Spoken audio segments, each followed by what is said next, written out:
nag-tsaka ako, sir. Ilang malita binibag nyo? 8 malita, sir. Tapos binigyan kami ng 3,000, sir, pang for the boys. Yan. Sa 3,000? For the boys? Walang pa. Yes.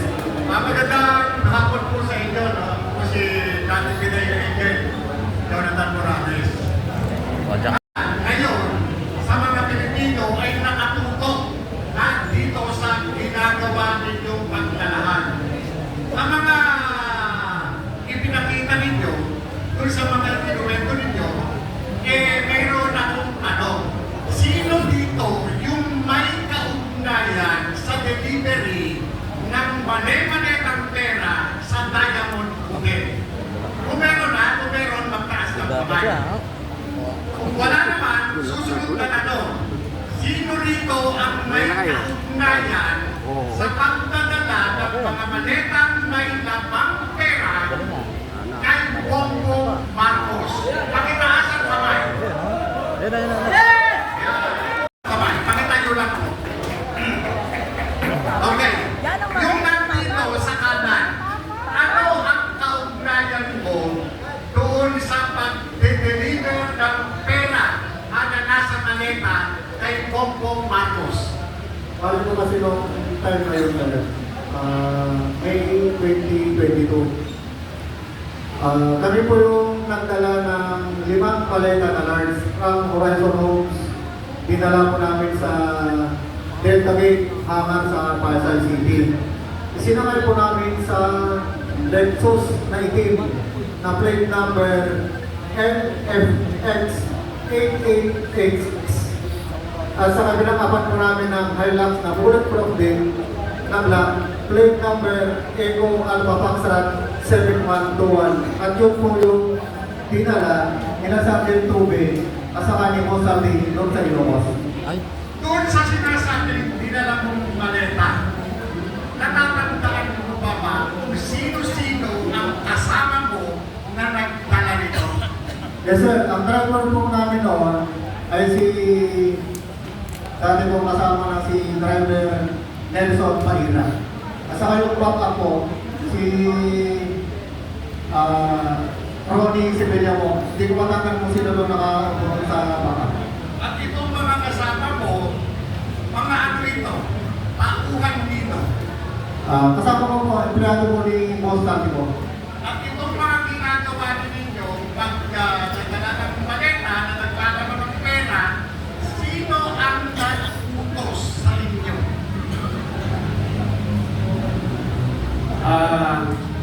Sir, ako yung kasama ni Kong Sandy na nagdala doon sa Ilocos Norte sa Paway. Politiko'y tanaman, sino ang nag-utos sa pagdadala ng maleta? Si Kong Sandy, sir. Kanino ibibigay ang maleta? Bahay po ni Presidente po yung napuntahan namin. Pero ang nag-receive po ng pera doon ay si Sandro. Pero after nung gabi, nag-deal po sila ni Kong Sandy, we bibigyan ang first weekend. Dapat ninyo kanina, from Horizon, ikinala nyo sa kanya, tama? Yes po, tama sir. Ilang maleta ang dala ninyo? 5 sir. Kung natatandaan ninyo, yung 5 maleta, ano-ano yung mga sizes nito? Isang sizes lang yun, sir. Estimated ng laman is 50 million pataas. 50 million? Yes, sir. Okay. Itong 50 million na ito, dinala nyo sa hanggan, iniwan nyo sa hanggan? No, sir. Nag-flight po kami ni Kong Sandy with air taxi via plane. Lapat po kami sa Lawag Airport.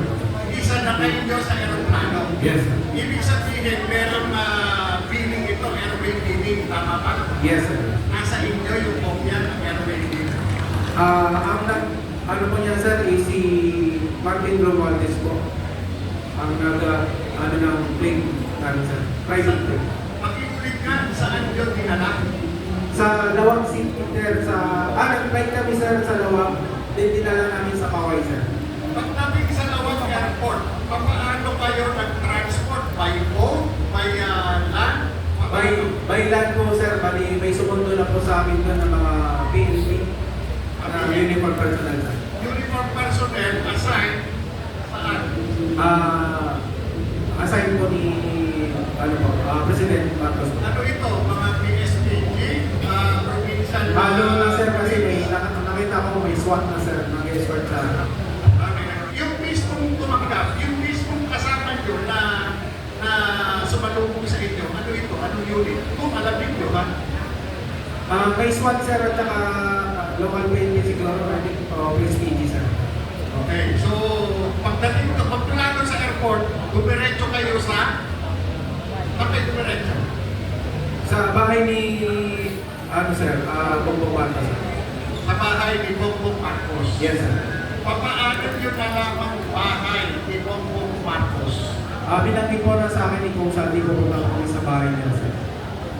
Sinabi ng boss mo. Yes sir. Nasi, Napupunta namin po yung bahay ni President Bongbong Marcos sir. yung boss nyo si Sandy ko. Yes sir. Okay, pagdating doon sa bahay, sino ang sumalubong? Ang Sino sumalubong? ang lumangga yung dala ninyong maleta? Ang sumalubong sa amin sir si Kong Sandro na po yung nag-receive. Actually may picture kami niya sir. Yes!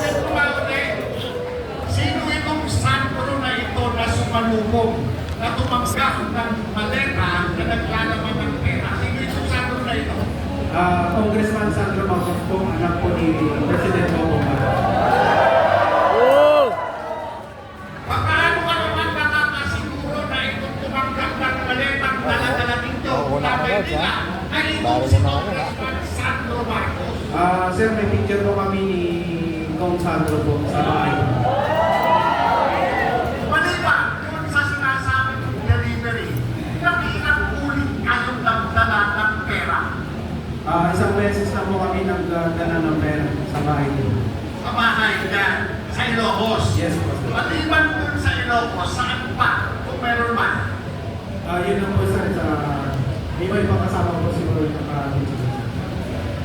Maliban sa iyo, sino-sino pa ang nagkaroon ng pagkakataon na mautusan ni Congressman Santico na magdala ng maletang naglalaman ng pera dito kay Bongbong Marcos?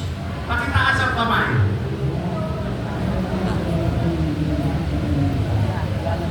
Pero sir, dati hindi pa daw dito naman. Kay Secretary Manny Bonoan. Ano ang kaugnayan kay Secretary Manny Bonoan dito sa sinasabi mo?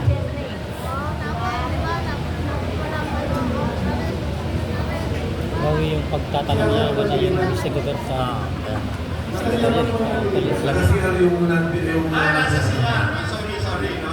Maliban po kay Manny Bonoan, mayroon pang senador, na nagkaroon kayo ng pagkakataon na mautusan na magdala ng maleta. Mayroon ba? Taas ang kamay. Wala. Sir, sa may Senador Tito Soto. Kanina sa lumanggit na. Meron? Senador Tito Soto. Ano yung slide, no? Ano ito? Ang building. Senador Tito Soto. Ang building. Ay, kanina. Ayun. Search na itong kay Senador Tito Soto, hindi ikaw yung nag-deliver ka, di ba? Tama? Sino ba? Pinag-uusapan natin nung gabi, kinaumagaan sa Inaresto, di ba? So nung gabi, nag-meeting ko sila doon sa townhouse. Nag-meeting sa townhouse, Trillanes, Gibo, Laila, Speaker Romualdez, Saldico, Marvin, sino pa? Wala ata si General Torres at tayo. Yun lang po yung nakita ko sir. General Anyo, wala. Wala kayo. Kasama yun ba? General Anyo. Kayo magkasama. Yes sir. Nung gabi yun. Kami yung sir, yung naka-back-up kayo. Okay. Meron bang pagkakataon na kay Jojo Catis na kaharap ninyo? Dahil lumalabas yun sa kwento eh. Sa Tamarin, nag-deliver. Meron ba nakasama dito? Wala. Yung nag-deliver kay Jojo Catis sa Tamarin. Ikaw?